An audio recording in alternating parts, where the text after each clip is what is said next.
Rescue teams have been searching through the homes that are still standing, making doors like this one, marking them with red paint as they look for survivors. President Joe Biden says he'll travel to Kentucky on Wednesday to see the damage firsthand.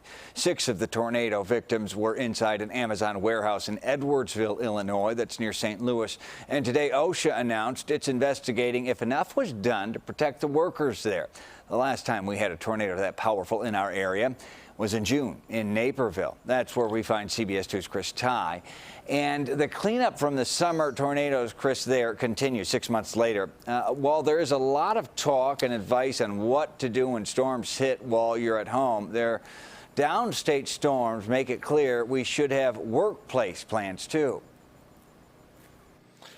Very good point here, Brad. And we are talking about these EF3 tornadoes that whipped through this pocket of Naperville last June. Look behind me. You can see homes still destroyed, tarps still up, and a global supply chain issue that's leaving a lot of people's lives stuck in neutral. More rare are these December tornadoes that, as you talked about, just decimated parts of southern Illinois and now has one of the world's largest employers answering some questions. What went right? What went wrong? And what do you need to know when a tornado hits at work? It used to be a 1.1 million square foot Amazon delivery depot. Amazon says that between 8:06 and 8:16 Friday night, tornado warnings were signaled by both cell phone alerts and nearby sirens. At 8:27, the tornado struck. Of the 46 people inside, 39 of them made it to the north side of the building, site of a shelter-in-place location. 7 stayed on the south end. And that's where all 6 fatalities and 1 injury occurred. That's because on the south side of the building, there is no shelter-in-place locations. So why couldn't those 7 make it north in those crucial minutes? We speculate, again, as John said, or is it was because of the work that they were doing at the time.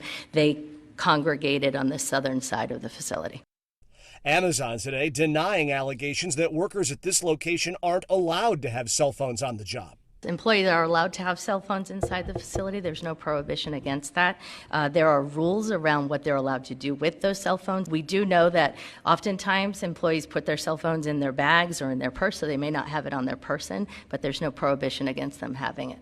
The company saying that in those key minutes Friday night, leaders used bullhorns to notify workers on the floor and radios to notify drivers heading towards the facilities of the pending twister. May their memory be a blessing.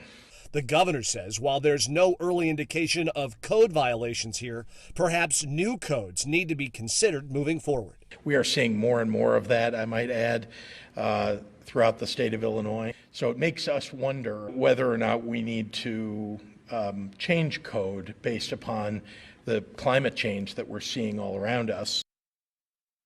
In a statement to CBS 2 News tonight, we heard from Amazon saying that they refresh emergency policies with employees every year. We heard from some former employees around Illinois today who used to work for Amazon. They say while phones are not always prohibited, sometimes they're told you have to leave them in your locker. And that creates a problem that if the phone is sending an audio signal that there's a tornado in the area, it's out of earshot. But they're quick to add many of these policies have ebbed and flowed during the pandemic.